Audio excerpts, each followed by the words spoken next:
Hello designers! Welcome back to the Planner 5D channel. I'm Virginia, and today we're going to walk through 3 different ways to set up a glass ceiling. But before we start, if you missed out on our Black Friday sale, don't worry, because Cyber Monday is going on now through December 8th. You'll get 25% off of the yearly premium subscription, so don't wait. You know, the holidays are really special to me. It's all about giving, and it would mean so much to me if you could give this video a like. Alright, so I have my project open, and the first thing I'm going to do is hide the ceiling. This will be the default setting for any room that you add, so just make sure to hide it in any rooms that you want to have a skylight. Next, I'm going to use a magic cube to create a new ceiling.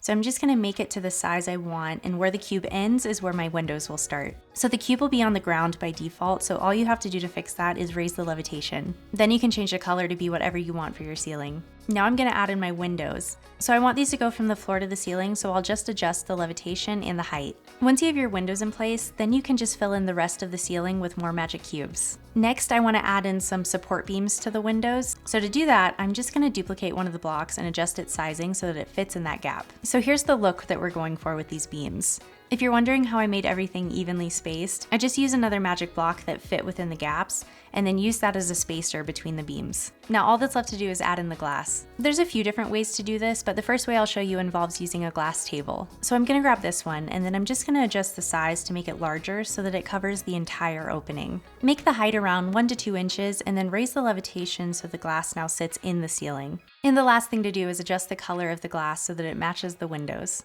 I thought this would be a great spot for a cute little cozy reading nook, so here are those final 4K renders.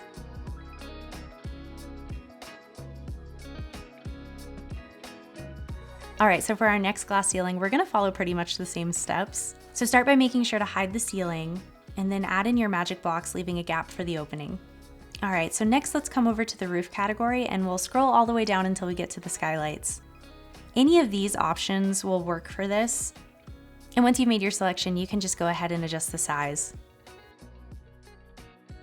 So for this last one, if you want extra light in your renderings, you can either leave the opening empty with no glass, or you can build a frame, which is my personal favorite. So here I'm going to create some metal beams to replicate that last skylight that we saw. I think it looks pretty identical. And now we'll just bring in a bit more light for those renders. And if you want to get more of that sunbeam effect, just leave out the glass and keep the frame. And that's all there is to it. Super quick and easy to do. I'm really curious about this. Can you let us know in the comments which platform you like to use Planner 5D on? And don't forget to check the link in the description for more info on our Cyber Monday sale. Thank you so much for watching, and we'll see you next time. Bye.